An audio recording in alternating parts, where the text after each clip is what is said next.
It's a pleasure to have as our first speaker, Chris Allton from Swansea University. He will be talking about methods and results for spectral functions and how to tackle the problem of inverting the Laplace transform. So please, Chris. Thank you very much. So I hope everyone had a lovely lunch in Firenze. I'm so sorry I can't be there in person. I've just got too many constraints on my time at this point in the year, but it would have been fantastic to get back to Italy.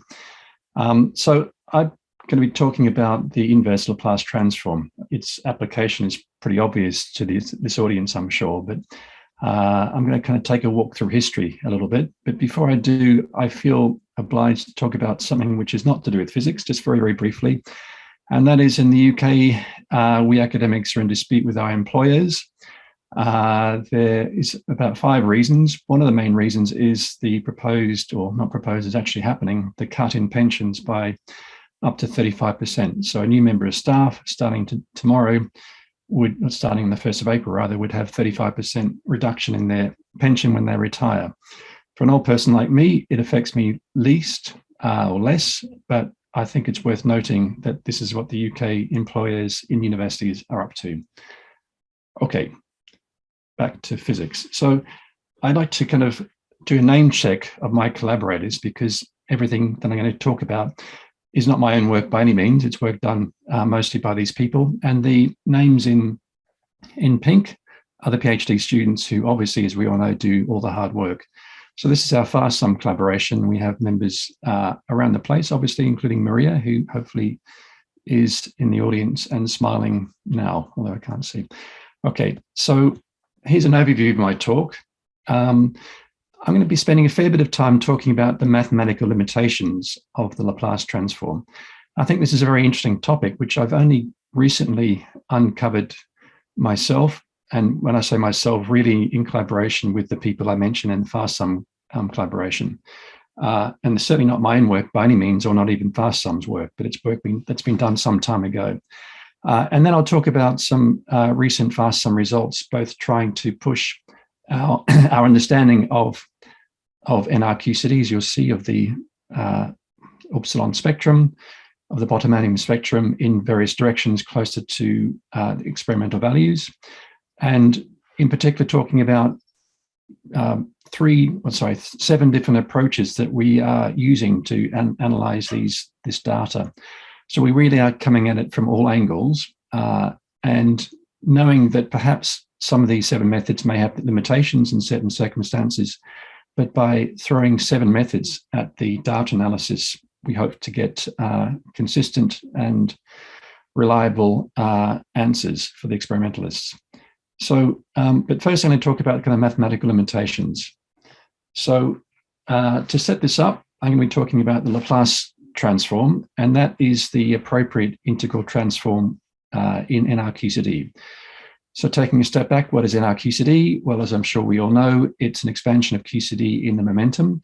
It's had a long history going back to famous papers by Allton et al. Back in the late 70s. I think 1978 was the first one, and then into the 80s. And using this approximation to QCD, which is appropriate for small momentum, therefore heavy quarks, it agrees surprisingly well with the experiment. So it started with charmonium, but has been applied to bottomonium as well.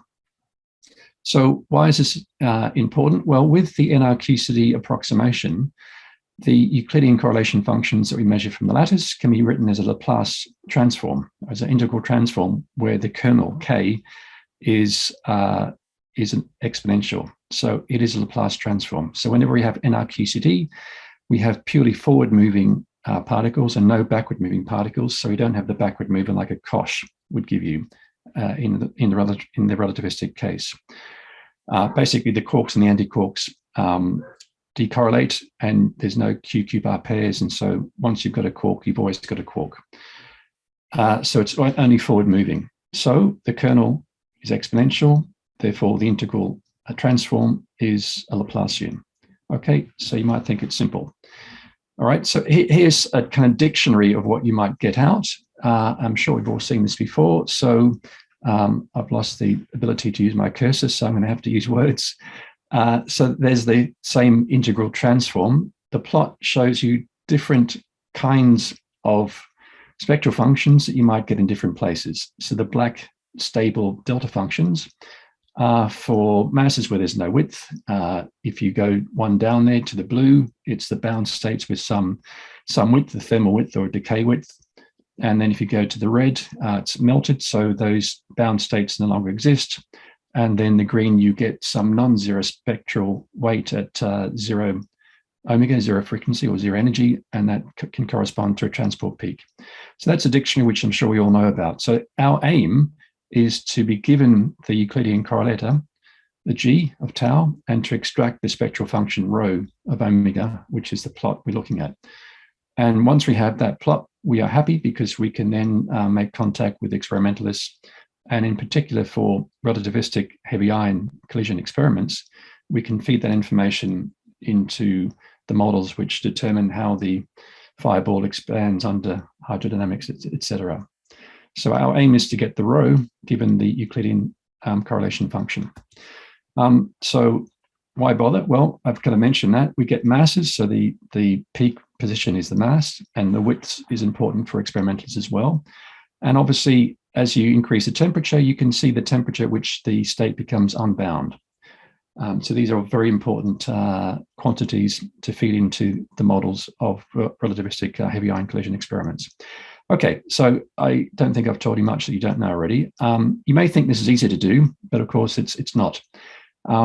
Here's why you might think it's easy to do. Here are two different channels from the far sum collaboration. So this is at low temperature. So the red and the blue are two different channels. Let's look at the red.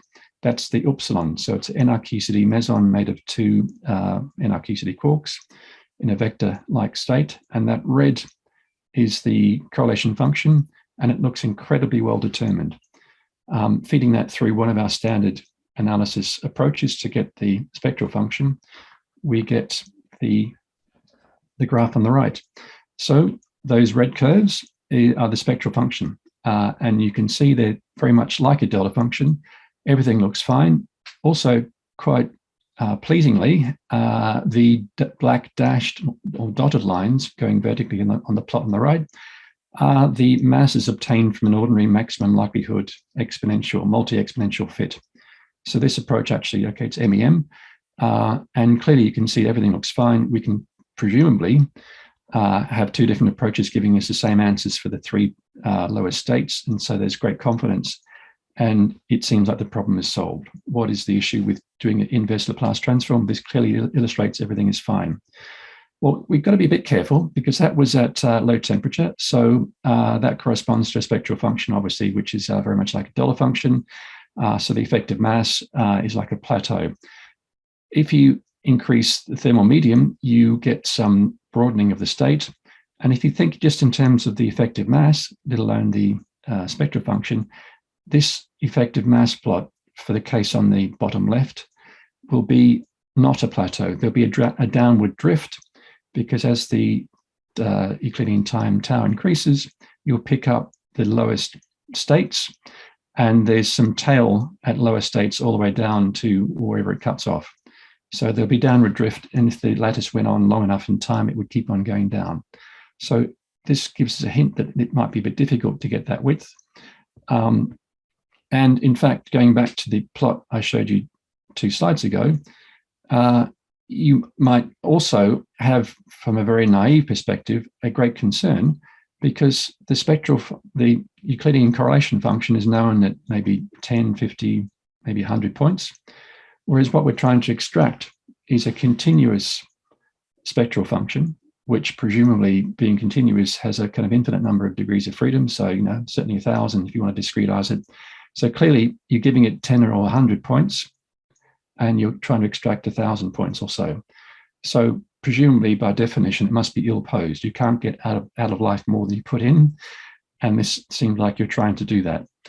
But is this what is going on? Well, to be honest, I thought at first that this was the main reason, but it's a much more deep problem than that.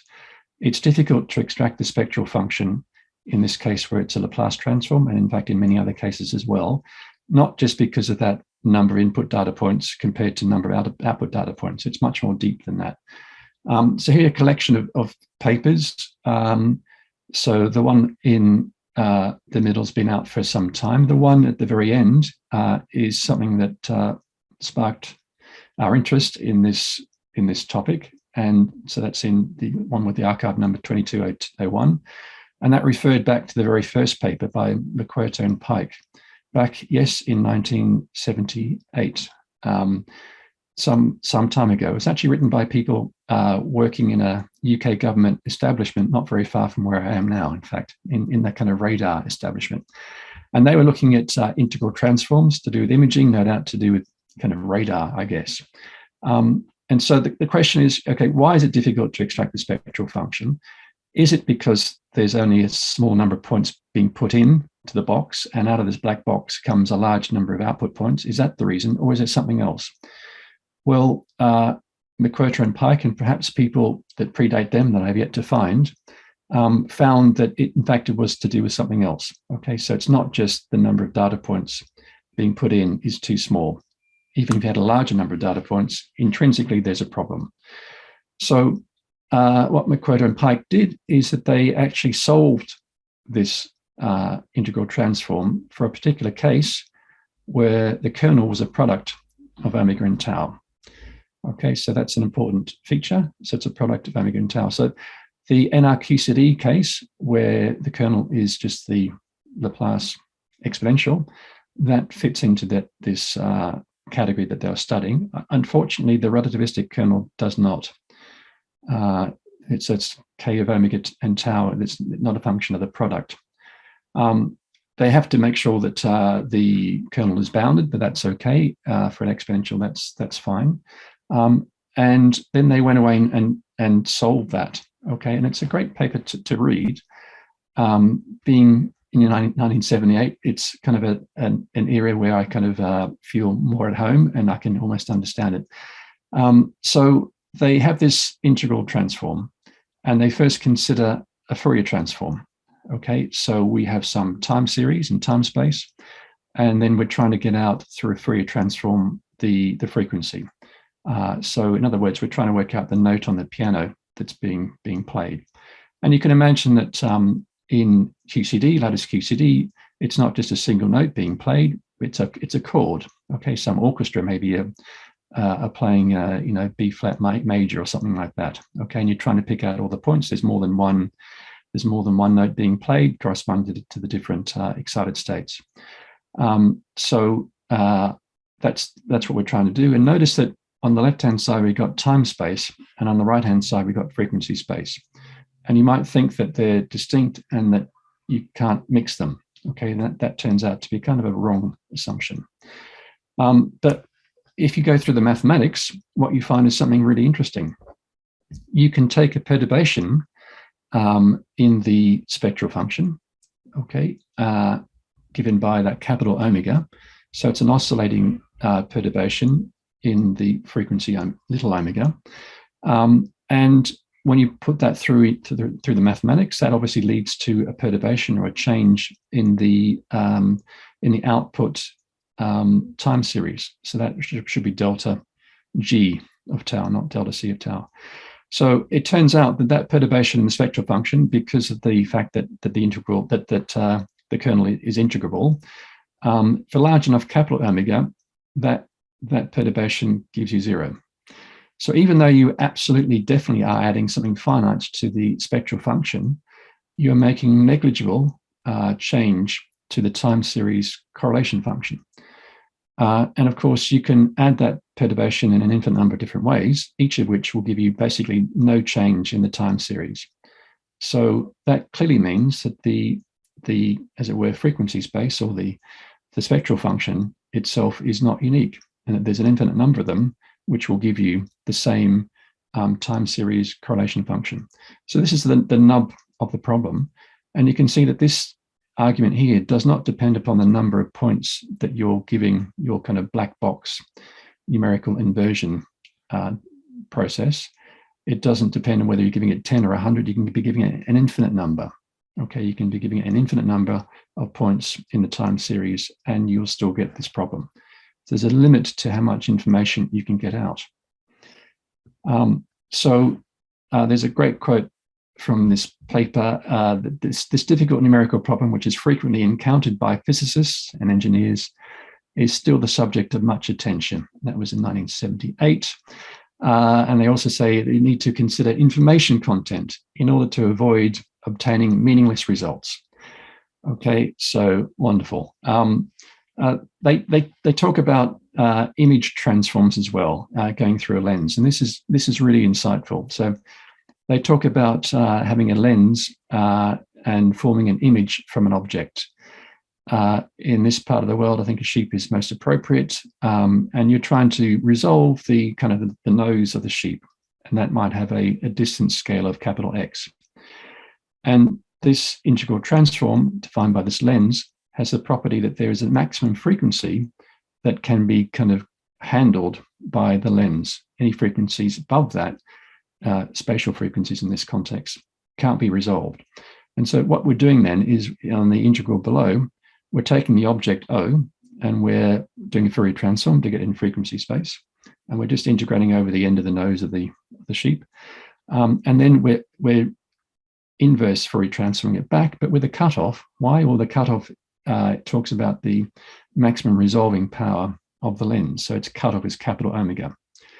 So that's the highest spatial frequency that the lens can cope with. And if you can do that, if you do that integral, even I can do that. It's fairly straightforward. We get that second line there, that's sine divided by pi x prime minus x. And so basically that explains why the images are blurred out. So the photograph of street lights, which are basically point-like, become blurred out. There is a smaller spatial resolution that cannot be resolved. And that's really given by the inverse of capital omega. And so it again points to the fact that there's an important concept to do with information. So if pi divided by capital omega is the smallest spatial resolution that lens can handle, then the information content in an object must be how many chunks, how many individual cells of size pi divided by omega in space there are. So for an object of size x, it's just x divided by that. And that, in fact, turns out to be the Shannon number appropriate in this case. So it is all about information. Okay, so we're doing an integral transform. In this case, it's a Fourier transform. In the case we're interested in is a Laplace transform, but it still is very insightful. And it says that you can't resolve beyond a certain spatial frequency. This is actual mathematical formula of obtaining that and getting a handle on that. But the key concept to make further progress, which is what Makroto and Pike did, is to cast this as an eigenvalue problem. Okay, so if I go back one slide, the integral transform appropriate in the lens case is that sine divided by pi x prime minus x. So that's the integral transform, or the kernel in this case. And we're going to try and find the eigenfunctions of that integral transform. So those are phi labeled by the index n. And so this is interesting because on the one hand, the image is in phi space, or is a function phi of x or x prime, but the object is also the same set of functions phi as a function of x. And so remember back here, I was talking about how we're used to having a time space in our minds and a frequency space in our minds, and never the two may meet. So it's quite insightful, but in fact, when you cast this as an eigensolution problem, we're talking about the same space. Okay, both tau and omega become the same. Okay, so in this eigenvalue set up here, x and x prime it's the same function phi of x or x prime. And the great thing about eigenvalues, obviously, is you get a complicated thing acting on the eigenfunction. It becomes just a very much more simple thing to deal with. And following that through, expressing both the image I and the object O as linear combinations of those eigenfunctions, the whole complicated integral transform falls onto your lap much more easily. And you can actually write the object in terms of the eigenfunctions, and also in terms of the coefficients b. And where are those coefficients from? The coefficients b are from the image. That's the data you have. You see the image. Okay, so all you have to do is take the image, okay, if you like the Euclidean correlation function, decompose that in terms of its eigenfunctions and get the coefficients b, and then just divide them by lambda, and that's your answer. Okay, linear combination of that is your answer. So it looks incredibly straightforward. So what's the problem? Well, it's the lambda and the numerical values of the lambda that are the problem. So it turns out for the Fourier case, appropriate for the lens, the lambdas are unity up to a certain index n, and then they drop away incredibly quickly to 0. So this was a case taken from their paper, numerically done for the combination of that sort of Shannon number of 11.5. And you can see it dips down to 0 incredibly quickly. And so this, as I said, was for the Fourier transform case, appropriate for a lens and an optical system. But this, the nature, this behavior of the eigenfunctions going from something which is non-zero and finite, rapidly decaying away at a certain sort of threshold to something which is very close to 0 and negligible, that feature is found not just in Fourier transforms, it's found in lots of different integral transforms.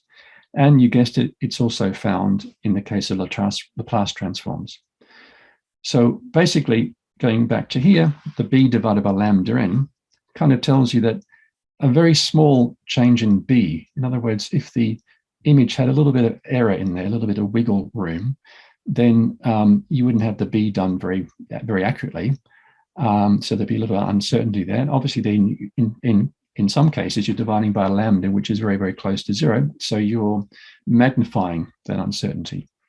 And that is the same issue that we've referred to before, but now expressed in terms of this eigensolution formalism. So it's fine in this case for the eigenvalues of order 1, but obviously it becomes a problem for small eigenvalues. Okay, we solved it, or rather McWhirter and Pike solved it for the case of the Fourier transform. They then went on to solve it for the Laplace case, and this is the functional form of the eigenvalues in the Laplace case. So again, you can see for large n, lambda becomes negligibly small, and you will get a nasty division by a number very close to 0. So if you want to think of this in terms of linear combinations of eigenfunctions, then that is the correct prescription. But because of this dividing by a small number, you have to kind of cast that in terms of two parts, two sums. The knowable ones up to some threshold capital N. So they involve all the eigenfunctions up to capital N, where the eigenvalues are distinctly different to 0. And then all the other ones where the eigenvalues is basically negligibly small. And they're all the parts of the spectral function that you cannot possibly know. Okay, why? Well, because any tiny error in your B's will give you a huge uncertainty.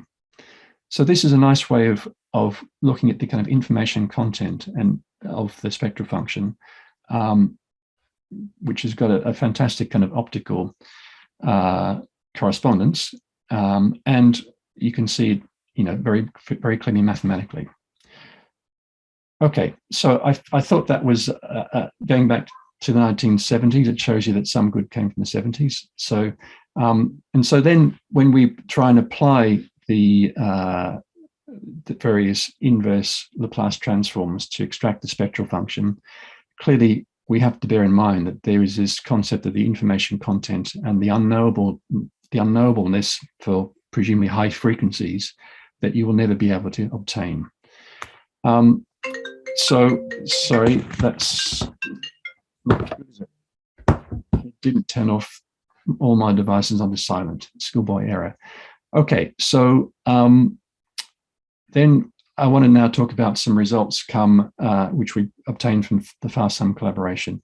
So just a brief recap of our setup. So our setup has anisotropic lattices. So our spatial lattice spacing is larger than our temporal lattice spacing. And we do that obviously because we're extracting things from correlation functions as a function of time. And if we can sample that correlation function at a finer number of temporal lattice sites, obviously we're getting more information, you might hope. And as usual, we're doing finite temperature stuff. So our temperature is given by the inverse of the temporal extent. This is a kind of cartoon of where we are in our kind of parameter space. So the horizontal axis is the pion mass, and the vertical axis is our temporal lattice spacing. So the gen stands for generation. So the red one, generation 2, is where we've kind of have begun on this journey. So it's fairly heavy pions and quite small, but not, well, very small, but not incredibly small lattice spacings in the temporal direction. So the units there are AM. Yes, they stand for attometers, 10 to the minus 18 meters. So we're going from the red and we're going towards lighter pions, and we're going towards finer lattice spacings, going towards Gen 2L, L for light, and going towards Gen 3. And we've got 2+1 flavors. So I'm going to show you some Gen 2 results. So this is basically the case we had before. So I won't dwell on that. So at low temperature, we can get a very good estimate of the ground and one or two excited states. And we can look at the actual correlation functions themselves without putting it through any black box of any fitting regime. And we can see that the upsilon channel has a certain behavior, and the P-wave chi-B1 has a behavior which is kind of similar, but much more pronounced if you look at the vertical scale. Now moving to the Gen 2L, which is a much more recent results. So that's going a bit lighter. We can compare the Gen 2L with the Gen 2, and we can see that for NRQCD, we're getting actual quite good results for the ground state. If we look at the raw results from these two different ensembles, then they don't line up. And that's okay, that's because it's NRQCD, so there's an additive renormalization constant, and because we're changing the parameters in the bare action, we get a different additive renormalization. But these are results obtained with MEM for a variety of temperatures. And if we correct for the additive renormalization and get everything in physical units, we can see that there is not much difference as you go lighter. And I guess that's not surprising because this is bothmonium, so it's heavy quarks, and they're not likely to feel the light pions. The light for bottom quark, whether a pion mass is 400 or 200 MeV, it won't make all that much difference. And then briefly, I'm going to talk about going finer as well. So that's generation 3, because we're always concerned that, is our numerical analysis approaches, is it tainted by the fact that we've only got a finite number of lattice points? And is that the thing that's giving us different results, or are we actually seeing physics? So you can see going from Gen 2 to Gen 3, we're halving the lattice spacing. So we're getting twice as many points. And here's a plot which we have been showing for some time now, I guess, which shows a comparison between the Gen 3 and the Gen 2, different combinations of different sets of times. But clearly you can see that the peak position and kind of what you might expect its width to be doesn't change all that much. So in summary, going lighter and going finer doesn't really change our results that much. But this is all with MEM, and we might be concerned that perhaps what we're seeing is a feature of MEM and not a feature of physics. And so what we're very keen to do is to apply lots of other approaches to the same data, and just to see whether we get consistency. So that's what we've done. So we've thrown 7 different approaches at this, categorizing them. The first 2 are different maximum likelihood approaches. That's just obviously where you just minimize a chi-squared.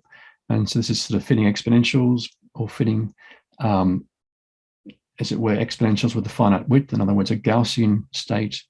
And we'll be moving towards fitting a spectral function with a Gaussian-like ground state, and with some continuum ansatz to model the excited states, which have got the features of a continuum NRQCD. That's what we'll be doing in the near future.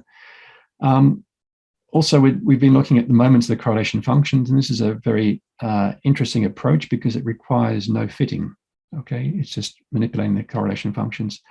Then there's two Bayesian approaches, the MEM, which I mentioned before, and the BR method as well. So we are comparing both of those, and also a machine learning approach called the kernel ridge regression, and then finally a Backus-Gilbert approach. I won't go through all of these. I'm going to jump to the third one to start with.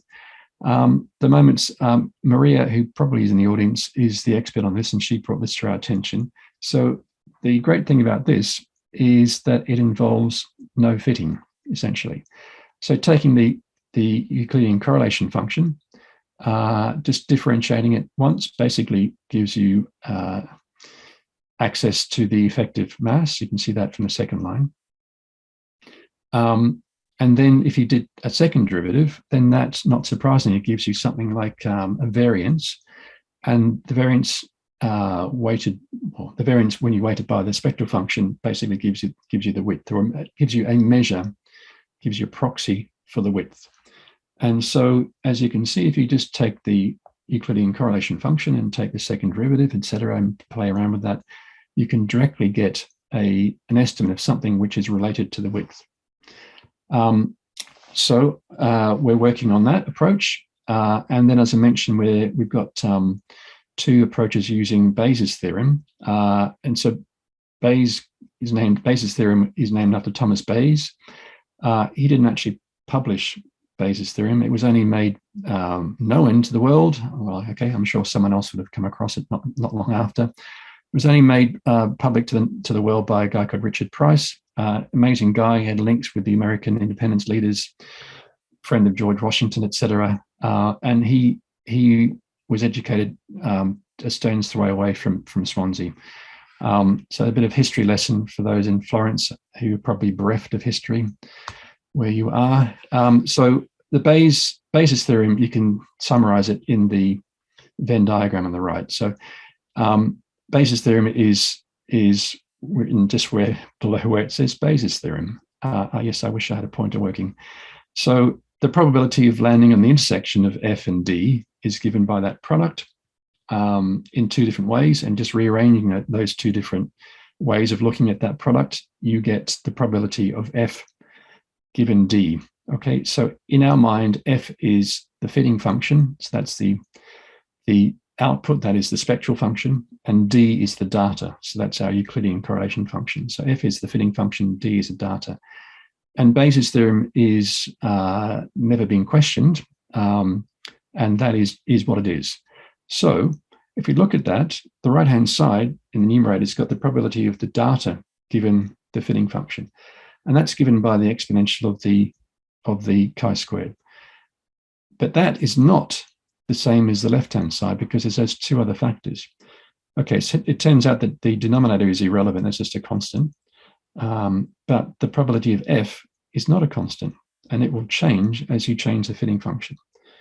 So this may ring alarm bells, okay, because this may lead you to believe that surely what we should be doing is maximizing the probability of the fitting function given the data, and not necessarily maximizing the probability of the data given the fitting function.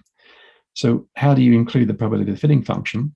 Well, that's another word for that is the priors. So that's all the information that you have about all possible fitting functions and all your biases or theoretical understandings about which fitting functions are appropriate and which ones are not. And you can encode that with the entropy.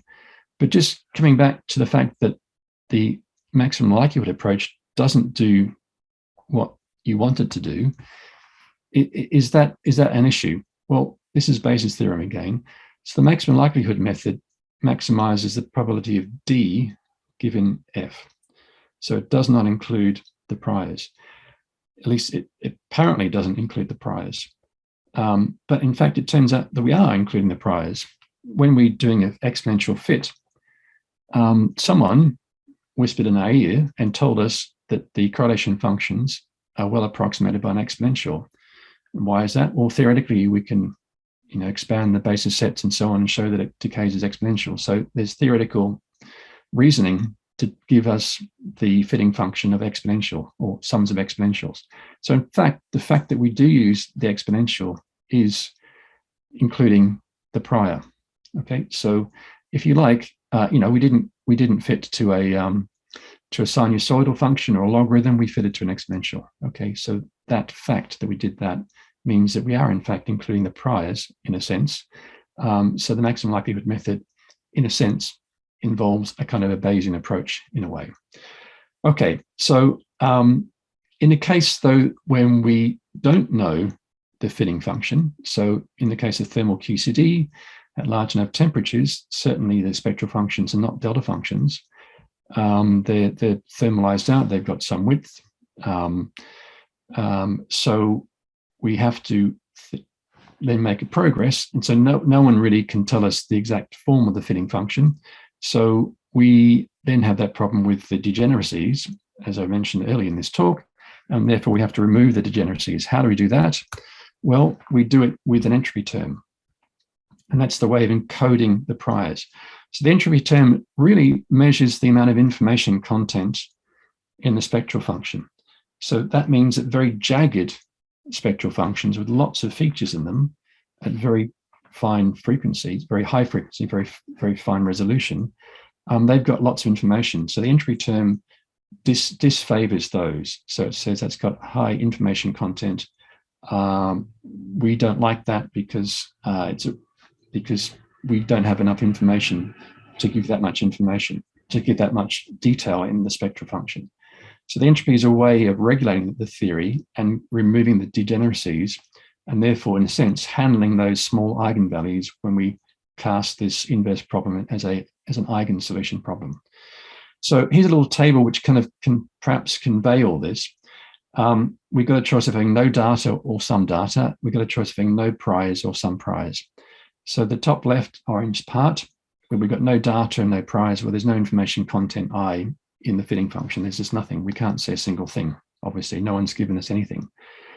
Where we've got data, but no prior, then we just have to try and minimize the fitting function from minimizing the chi-squared. That's all we can do. When we do have a prior, but no data, so we've got no data, but there's someone whispering in our ear with the priors, then clearly the only thing we can say is that the output fitting function must be the prior. That's all we've got. And obviously when we've got both, then the correct thing to do is to maximize the probability of the fitting function given the data. And from Bayes' theorem, that includes that prior term, which the entropy is used to encode that. So that's the kind of way through this mess. And of course, again, I stress that the entropy term basically is a way of regulating this inverse problem, and is a way of handling those zero modes, those very low valued eigenvalues, lambda, which we talked about before. Okay, so we've got two parts to this. We've got a chi-squared and also an entropy term. Okay, so that's the entropy term is a way of we're adding the entropy term as a way of regularizing this ill-posed problem, which we talked about. There's at least two choices of the entropy term. One is the maximum entropy method, which uses this Shannon-Jaynes entropy term.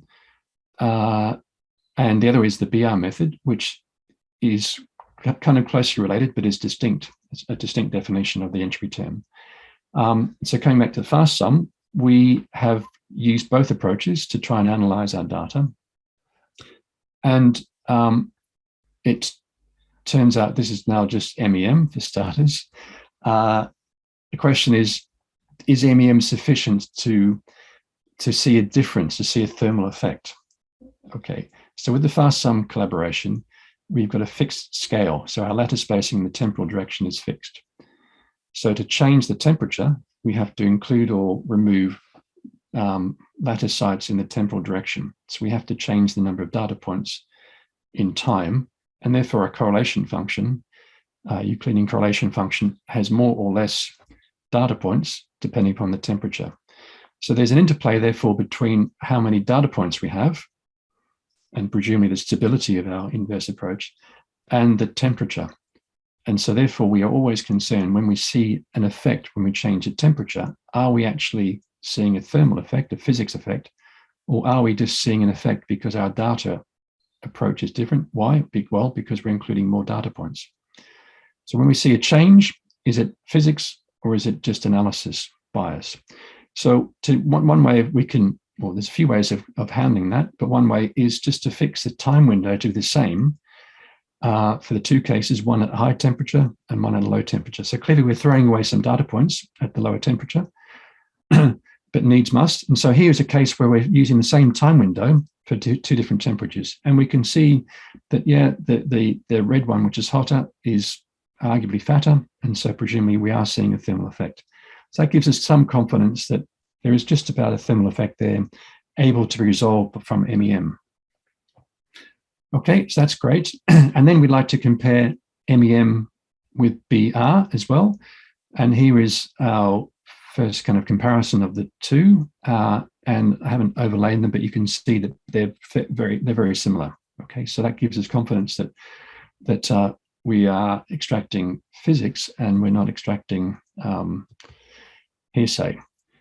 Okay, one of the other methods that I talked about is the kernel ridge regression, and that used a training set, as all artificial intelligence approaches do, I guess, and it defines a cost function. This approach used about 10,000 mock data sets obtained or produced with 5 different Gaussians, with up to 5 different ground states and so on. And this was also in our mix that we're throwing at the problem. So in other words, this is another method we're trying to use to extract physics. And you have around 10 minutes left. Yep, no problem. I'm nearly finished. So I think the last approach we used is the Backus-Gilbert approach. And this actually was first developed by the geophysics community to try and analyze earthquakes. So this is another interesting approach, very clever approach. So we have the integral transform. And what is done is we define some clever averaging functions, which are linear combinations of the kernel. And those C of taus are a function of omega naught, basically. And so that clever linear combination of the kernels is chosen such as to make that averaging function as close to a delta function as possible. So imagine if A of omega comma omega naught was a delta function, then by taking that same linear combination of the Euclidean correlation function, we could basically insert a delta function and we could get rho straight away. So that to the extent that you can make an averaging function identical to delta function, you can extract the spectral function. Obviously, you can't do that infinitely well, and so there's always some width to this averaging function. It's not a delta function, and so you always get an approximate answer for your spectral function. And you can see that going on here. The plots in the bottom are different output spectral functions, and you can see that there is an inherent kind of width in those. And so basically the Backus-Gilbert method, you are always trying to approximate a delta function, but not very successfully, as it were. So you always have a lower bound to your thermal width of your state. And on the top right, you can see that thermal width as a function of temperature, but they should be viewed as upper bounds for the reason that I just explained. Okay, you can also do some clever things by noticing that for the Backus-Gilbert, the averaging functions become more like a delta function, so more highly peaked, closer to the origin. And because we're working with a Laplace transform, we can use that by just using the wonderful features of Laplace transforms, which are, the famous Laplace transform shift. So you can shift the spectral function, and the result of that on the Euclidean time series is also just a simple exponential factor out the front.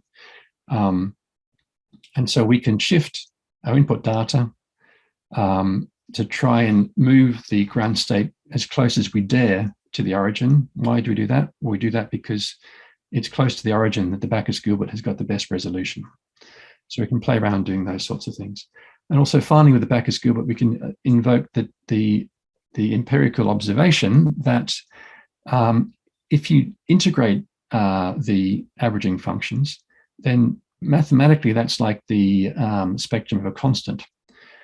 And when you do that, you see that you don't get a constant out, you get some wiggles. And those wiggles kind of align with some of the features that you get when you give Backus-Gilbert real data. So you interpret those wiggles as kind of inherent noise in the Backus-Gilbert, and therefore you can use the integral of the averaging function, in other words, the noise, as a way of kind of noise cancelling that. So you can subtract that out of your output spectral function as a way of removing the noise. Okay, so we're putting all these together. We, at some point, bravely produced this plot and showed it to the world. I'm kind of graying it out because we really need more time to apply all those methods to the same data set to get estimates of the width from all those different approaches to firm up all our systematics before we actually produce a final estimate. But you can see, obviously, there's 7 or more different approaches, and hopefully by comparing and contrasting those, we may find that some work well in some regions and perhaps they work less well in other regions, but hopefully we can answer that question. But the bottom line from all our experience is that there's like a hierarchy of features in the spectral function in terms of what's easy to do and what's less easy to do. So not surprisingly, the easiest thing to do is to find where the ground state mass is, or in general, find where masses are, excited state masses are. That's like the zeroth order, or the one thing to do. To find the width is difficult. Okay, often we just get an upper bound for all the reasons that I've talked about in this talk. To get the line shape, in other words, to say whether it's a Gaussian or a Lorentzian or something else, that relies on highly precision values of spectral functions really close to, on a very close fine omega range. So that's a really difficult thing. So, good luck with that. I would never, with the data I've seen so far, I would never be so bold as to say whether something was a Gaussian or a Lorentzian. It's based upon what we get out. So yes, we can get the masses for sure. We're confident of that. And we can get upper limits for the decay width. We're applying all these approaches to try and see which ones are the best, to try and get a better estimate of the width. And then one kind of final thing, we're limited by our data. We are going to do the very much 1980s kind of thing and to produce a quenched ensemble. So, but we're going to go very, very large volumes, very, very high statistics. And so we have orders of hundreds of points in the temporal direction, very, very high statistics. So it will be quench QCD, so it will encode lots of the physics, but not all the physics, obviously, but hopefully enough physics that we can apply all these different techniques with incredibly high precision data. And therefore, we will not be data limited in our approach. And we will hopefully then be able to tease out what really is the best method or methods for obtaining the spectral function of NRQCD from an inverse Laplace transform. Okay, so that's a good place to stop. So I'm happy to, obviously, to answer any questions. Okay, thanks a lot.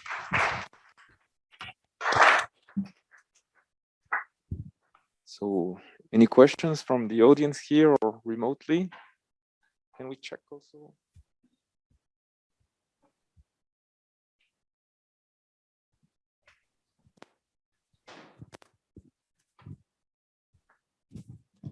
Hi, I have a kind of basic question. So when you say this, these priors regulate the situation to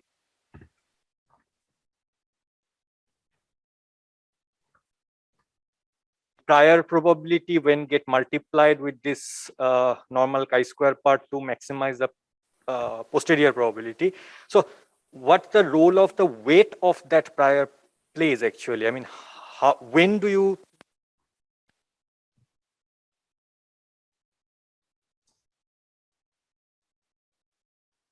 So I'm only hearing kind of half your audio. You're asking about the priors, but specifically what are you asking?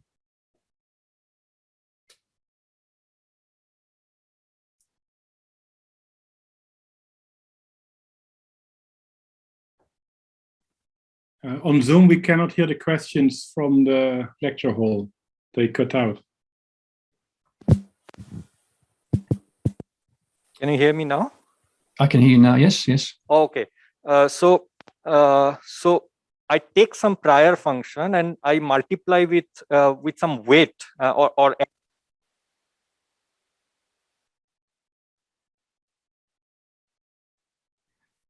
Sorry, you're cutting out again.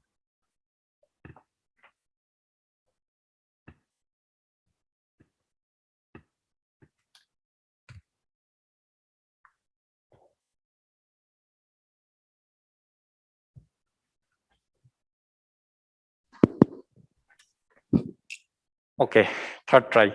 I'm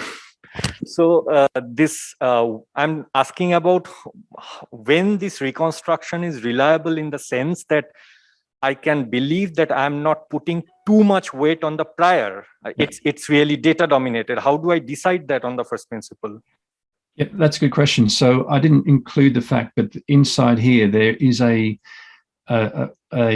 weighting factor which weights the prior relative to the chi-squared. Yes. Because you're really comparing apples and oranges.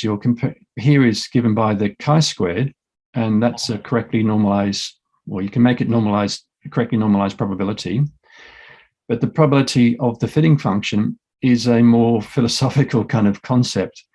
And so you can sometimes get the functional form of that prior, but there's no way of connecting it to get the normalization correct relative to the first term with the chi-squared.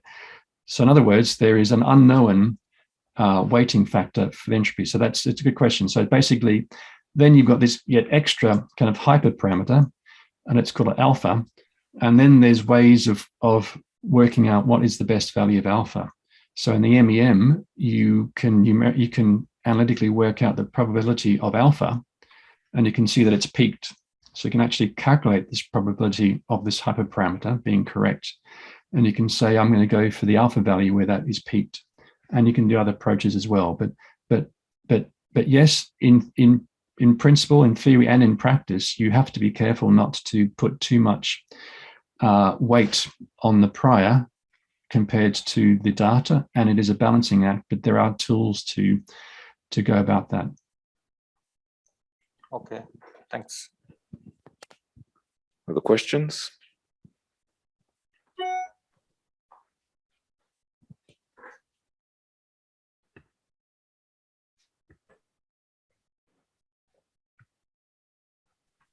So there are various limits that you have to take, particularly the lattice spacing to 0. There's also the temperature dependence. I was wondering about the volume dependence. Is there an order of the limits? Should you consider going to infinite L before? You got it.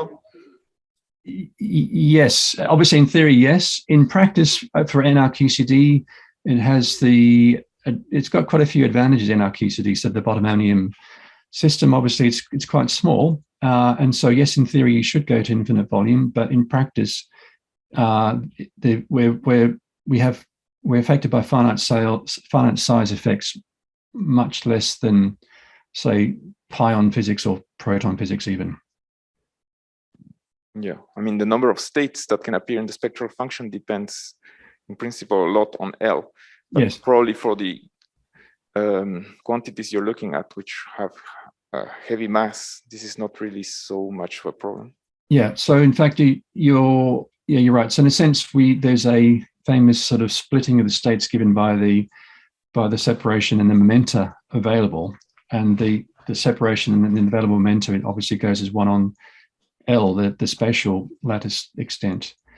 So in principle, there is that effect, but in practice, it doesn't seem to play much of a role. Well, so specifically, we've got volumes at 24 cubed and 32 cubed, and between those two volumes, we don't notice a significant difference. Okay. So I don't see further questions. So maybe let us thank again to Chris. Thanks a lot. Thank you, Gatsu.